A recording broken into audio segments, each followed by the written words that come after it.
Well, good evening. It's a pleasure to be here in Canada, and it's a pleasure to be sitting on a panel with two members of Parliament.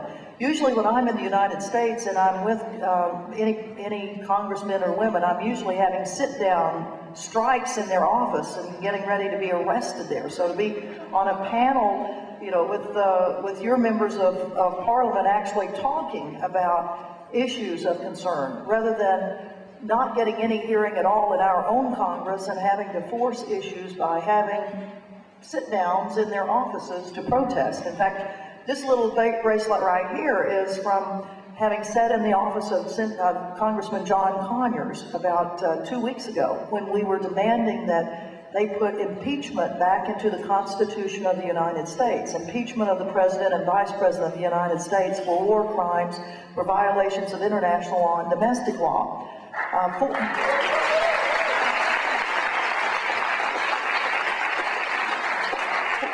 400 of us marched into the houses of Congress, and 47 of us sat in John Conyers' office and were arrested. And the reason I bring this up is that yesterday when I was coming into your country, I was at the Ottawa International Airport and was talking to the immigration officer about coming into your country, handing him my passport, and all of a sudden he saw this bracelet kind of slip down on my arm, and he said, "Oh ma'am, have you just come from the hospital? Have you been sick?" Because he saw this little bracelet with a little ID thing on it. And I said, "No, I haven't." He said, "Well, what is that?" And I said, "Well, it's an ID bracelet issued by a U.S. government agency." And you know, you don't want to, you just don't cough up all the information at once for any law enforcement people, as nice as they may be. So he said, "Well, what agency was it?" And I said, "Well, it was the Washington, D.C. Police Department." "And what does that mean?" "Well, that means that I was arrested." "Oh, you were arrested? And what happened?" "Well, I sat down in a member of Congress's office and refused to leave because he had taken part of our Constitution. And it was peaceful, nonviolent, so you don't need to worry about it." Well, apparently you all do need to worry about it, because that started a 3.5-hour interrogation. I sat in the immigration office as the secondary screening people pulled up from a database, an international database now furnished by the United States of America, the FBI, and it's called the National Crime Information Center, NCIC database. And when I saw the secondary screening person start in on a computer, I said, "Is that the NCIC that you're looking at?" And she looked at me and went, "How do you know that?" I said, "I've been in the U.S. government all my life. I was in the military first, and then I was a diplomat. I know what that's about."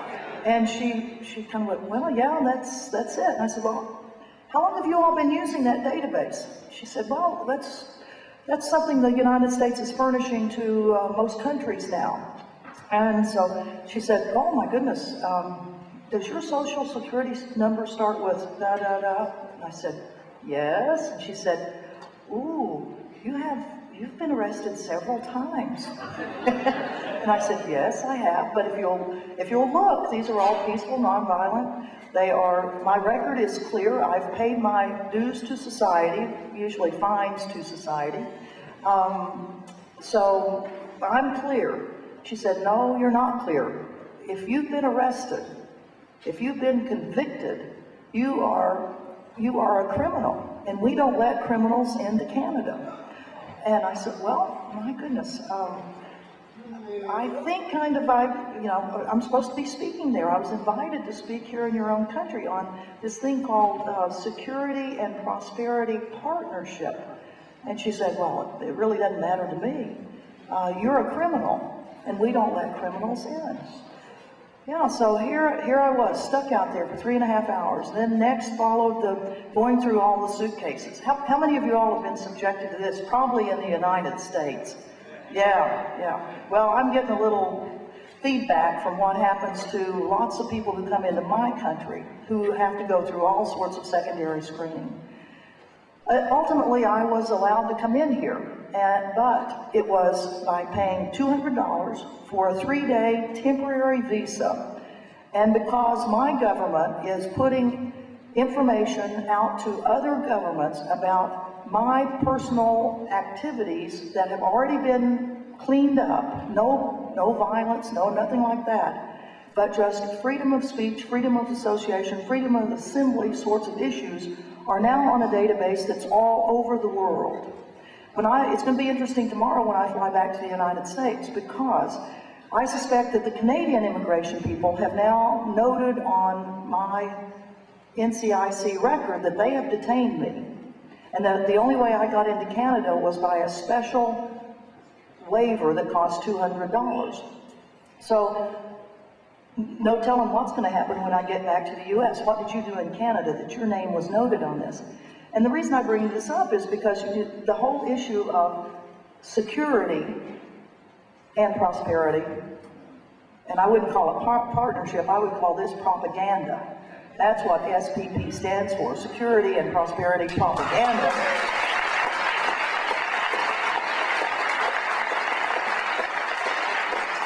Because in my opinion, what this is doing is nothing more than just expanding the borders of the United States of America. And it's starting to incorporate and pull in nations that I hope fight like hell to stay out of this. What my country, in the last 6 years in particular, and you may say, 6 years, that's a short time. What's been going on in America, you can trace back a lot further. Imperialist ambitions, all sorts of things, but particularly, though, in this last 6 years under the Bush administration, when we've seen the closing down of civil liberties, when we've seen that now eavesdropping, not only on the rest of the world, but even domestically in the United States, is now authorized. Now authorized. After it was a violation for 5 years that the Bush administration was doing, was committing these violations. Now the U.S. Congress has passed on a limited basis the next 6 months. Now it's legal to eavesdrop on our own citizens. And I would suspect that particularly right here in this government of Canada and that government in Mexico, that you better watch out for these things, because those guys in Montebello, what do you think they're doing? They're kind of laughing. George Bush is saying, guess what? You wouldn't believe what I was able to pull off on the American citizens. Now I can legally eavesdrop, and I've already, since last year, I've been able to torture people, and it's okay by the U.S. law. The Military Commissions Act gave me free rein. We just redefined the definitions of torture. But now I've got a free ride on that, and the stupid Congress, they were so idiotic. Can you believe that they gave me a free pass for any crimes that anybody committed as far as torture before December of 2005, no prosecution. And that's a law of the U.S. Congress. So, Stephen, Mr. Calderon, look what you ought to be doing. This is what's going on in that session right there in Montebello. This is the passing of information on how you close down a society, not that you make it more prosperous. It's an area where they are trading secrets on what do you do about dissent in a community? How do you use your military? Do you use your law enforcement people? George Bush right now is facing a real problem on the war in Iraq. 70% of the people of America say that the war in Iraq needs to end. In fact, we had a new Congress that was elected for that.